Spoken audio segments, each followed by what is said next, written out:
Hello everyone, Kurt Holford here, and welcome back to another episode from Holford Labs. Today we continue on with Fiori's sword in one hand section, and today we talk about the breaking of the sword down to the side based upon when someone contends with a lower thrust. Now today we're going to be talking about what I think a lower thrust is, and again there was a viewer out there that had made the comment about why we attack certain areas when it comes down to the body, and like why would you attack the leg, why would you attack the groin, I don't think this is a gut shot. Could it be a gut shot? Absolutely. But I don't think that lower line thrusts are gut shots, and that's because to the combat professional at the time, and I would also say for the modern era, you know where to hit somebody to put them down. And these are big parts right here that we're looking at. So again, so we can get the anatomy of what's happening here, we're going to take a look at that. Again, this is a two-part play that we're going to be kind of exploring right here, which again I think adds to some of the understanding of what Fiori is trying to say here, and also why we might have a depiction of the person in that Vera Croce position, which we'll see in the second play here, in that regard as well. So with that being the case here, let's take a look at these plays. Okay, so this week here we're going to be taking a look at Fiori's, how he describes going to deal with someone that does a low line thrust.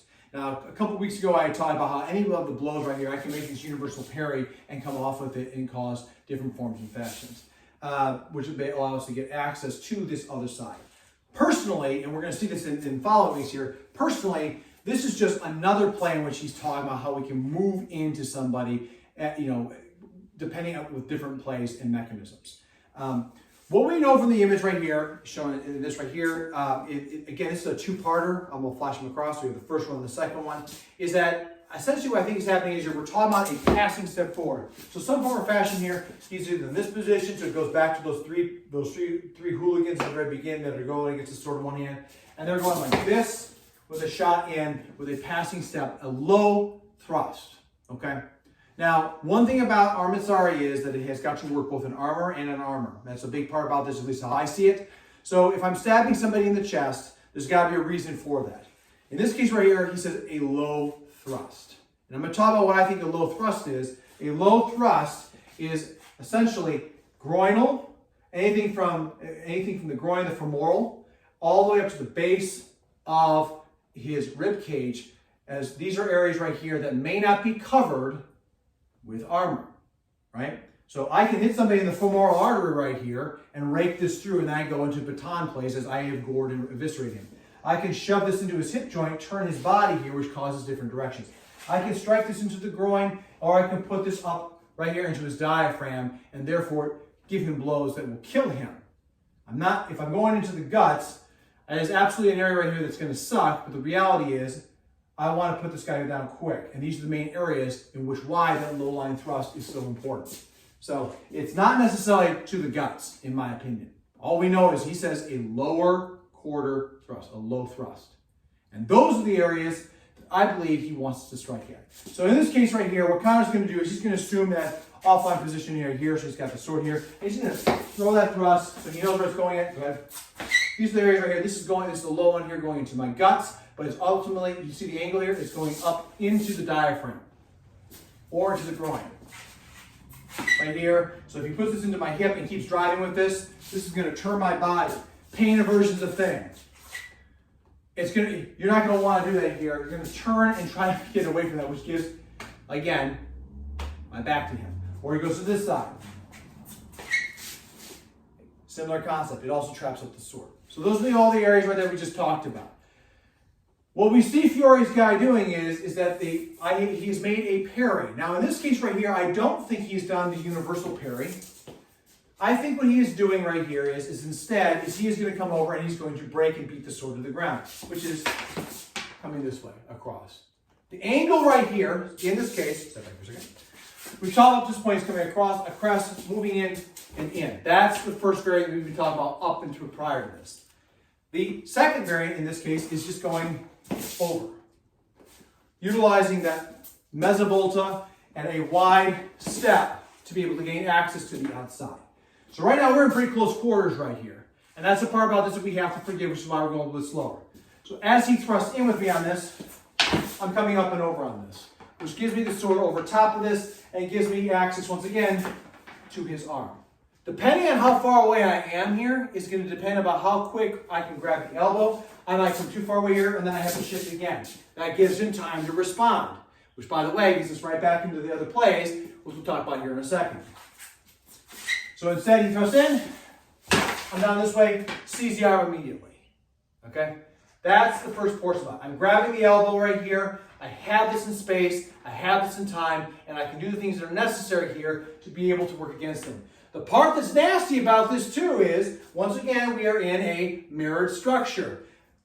If I have this broken down, this is threatening him immediately, right? So this right here gives us gateways to other plays. My arm is right here. If with the sword being here in place, I can threaten this.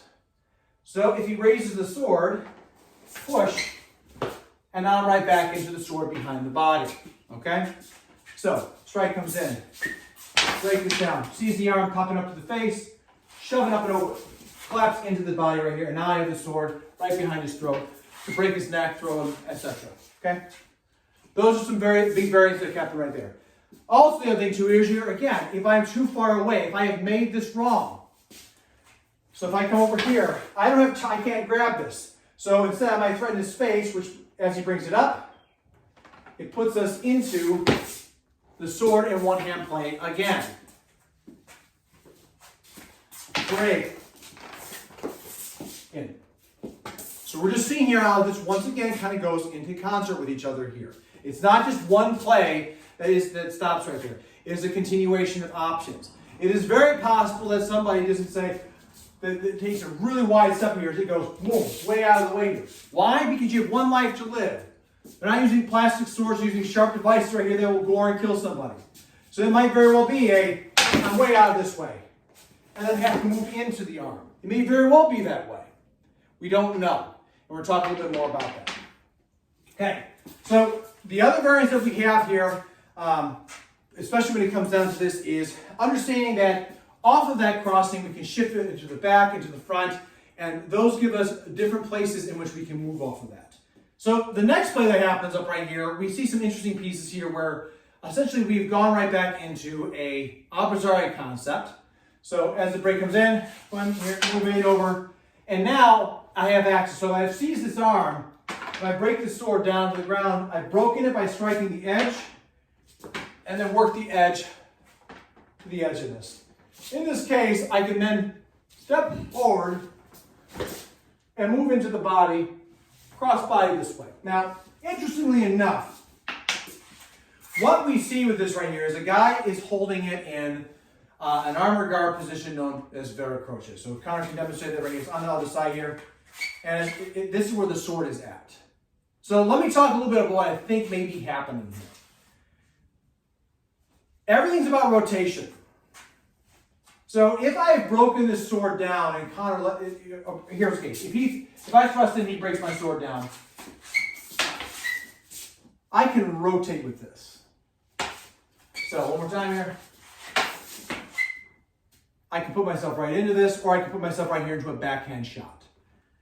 This right here actually does the play a lot of good because now I'm in a spot where he can come into a crossing. And he's right there in position to do the thing that's necessary right here. Why do I think these two plays are side by side? Because essentially you either A, stop them. It's about real estate. How far are you into the person? So if he thrusts at me, right? If he thrusts at me, boom. If I have the ability to grab his hand, grab his elbow, I have this right here, and I can thrust him, and I can also push and turn him up so I go to the other side of the body. Okay? However, if he's a savvy fighter, and he's a savvy fighter, as I break him with this, he rotates with this off to the side here. It rotates all around and turns. I've got to then cross in fast with him, which gives me, I have to go to the forte. I've got to go all the way into the body. I can move to the backside, and then to go right here. One more time. That's it over time. The sword is right here to protect the return. Let's swap sides here. That's a big part about this that makes sense. Thrust comes in, over top, I'm here. If he decides to throw a backhand shot here, I still have the sword here in place that can cover me down as I see fit in this space here. It's the thigh that we can't see. All we see is the guys like right here and very Croce after the fact. So as he thrusts, boom, in. Jaw across, throw over the leg here. Sword's here in the spot. So if he decides to come back at me, I've got some type of covering mechanism right here. It goes back to the concept of I found you open right here, but now we have the sword here in place here so I can cover as necessary. Those two plays in conjunction to one another, I think, work as a team to be able to build up the concept of being able to work against a thrust from a low line. One more time here, we'll swap sides here. We're going to talk about all the way through. The first one being right here is, once again, how I might be able to create throws to get to his back, but also how we get back to the sword in one hand place, the universal cover. So the first one right here, thrust in, I come up this way right here. He doesn't like this. He pops up with this, I keep with him, which allows me to then get access with it. That gets us back to the very first plays. One more time. Break, he comes back up, shift across here, and I'm right back into it. I have all the ligature, all the stuff that's necessary right there. Variant 1. Variant 2. Thrust in, break, I pop up towards his face, and I push his elbow across and move into the back portion of his body, and now I'm in a spot where I can cause all manner of horrible things to him. And then finally, variant 3 here, if I've come across and he wheels the blade across, go, and I move in across to shut this down, throw him over my leg, and constrain and contain him. Those are what I think these three things are going off of, and also one additional how we can get back to that universal cover, right back into the same space again that we saw in the very beginning. So you can see with the video that, one of the big things about this right here is that, again, you are casting off the sword to the side. And that's, sometimes when I have these conversations with people, they'll say, well, that never happens to me, and so on and so forth. And, and that, how am I doing the play wrong, or is it something over here? One thing that I've learned when it came down, this is some of the big things I learned. I remember in my training in the Marine Corps martial arts, is that when someone lunges at you with a knife, they are not thinking about fencing you. They are thinking about sticking you. And that's a different mentality. So I'm not doing something as a provocation. You're talking about an assault. You're talking about something that's coming at you. And in the tournament period of the time here, you might be thinking of someone who's trying to close width on you very fast, or maybe the monkey brain in them is like, go in and hit them as fast as possible. They're not thinking about wasting time and thinking, well, let me fence out here at a distance. I don't think that that's accurate, and I don't think that's very useful, especially for what the type of work in which Fiore is trying to tell here. What I do think he's trying to say here is that from these positions of this, whether it be an arming sword or a sword that is capable for two hands, I do think what he's saying is, if you hit this person in this spot, that is a great way to start making so that you can get to use the tool in such a form and fashion that's viable, rather than fencing at the points. Not to mention also, not that swords are heavy or cumbersome, but when if you're tired, scared, etc., everything becomes a lot more heavy and everything becomes a lot more desperate. So you might be dealing with that serious shot in this way.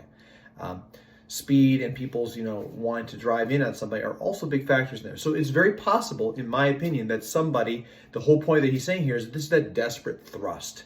And if you looked at the image here in the very beginning, you see the guy, his hand's off right here, and this sword is way cast off to his left. To me, that tells me that he was going one direction and then it broke right over. This is a major smack off line in defense, which allows the sword to be able to get out of play. In conjunction with that, it also to me tells me why the sword is upwards. And again, I say the vera croce, but that's also because as I look at this right here, the arm is bent, but it could be that his arm is down by his hand here and maybe just turned and spun up. We don't know. Maybe this person's coming back with a blow. We don't know. What we do know, and that's why, again, in the video right there, showing Connor and myself in that vera croce stand position here, is it's very possible to make that after the sword is beat to the side. And I think that's what Fiore is trying to say here with this, because the sword is covering down the line here, and I'm going into a thrust, which allows me the access to and through on somebody. To me, it is very wise what the maestro is saying right here, which is that essentially, just because you get off to the side right here, seize the arm and then work up immediately so that you can throw and stop the person from returning back at you with an immediate shot that is meant to put you down. Big facets when it comes down to that. So That's really going to do it for these observations right here. And again, like I said the Vera Croce, but again, as I look at the image right here, it could very well be that, because again, we see the arm up, and I'm thinking that maybe he's like this, he's caught it this way. I don't think he's entering that way, but it's more of it's rotated around, and maybe he's catching this way. Maybe he's thinking about going into a half sword kind of concept, which, having sparred with this right here, is very possible, because where swords are, where they're static, you can always leverage, especially with the sword in one hand. It is much easier to leverage against somebody than it is to hold off. So again, a little bit more long-winded on this one right here. But again, the big part about this right here is, again, wanting people to see that off of the return, we have options that go into different directions, and we have to constrain so that we can maintain our line. So that's going to do it for this video right here. Please let me know what your thoughts are on this right here. I'm very curious to see what people have to think and feel in regards to this return here. Is he making a Vera Croce? Have you seen that position right there? Are you taught that you make the Vera Croce? Have you been taught that potentially right here this person's going on the other side for a cut? Let me know what your thoughts are. There might be things that I'm missing right here. Love to hear what people have to say out there. To my viewers and subscribers, thank you so much for stopping by. I appreciate you in the comments that you put there.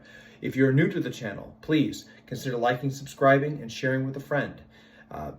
This journey here is a lot of fun, and like I said, it's not possible to have viewers like you. Don't forget to hit the bell so you know when new content is dropped. With that being the case, everybody, that's going to do it for me. So, and as always, please stay safe out there, train well, and fight on. I will see you all soon.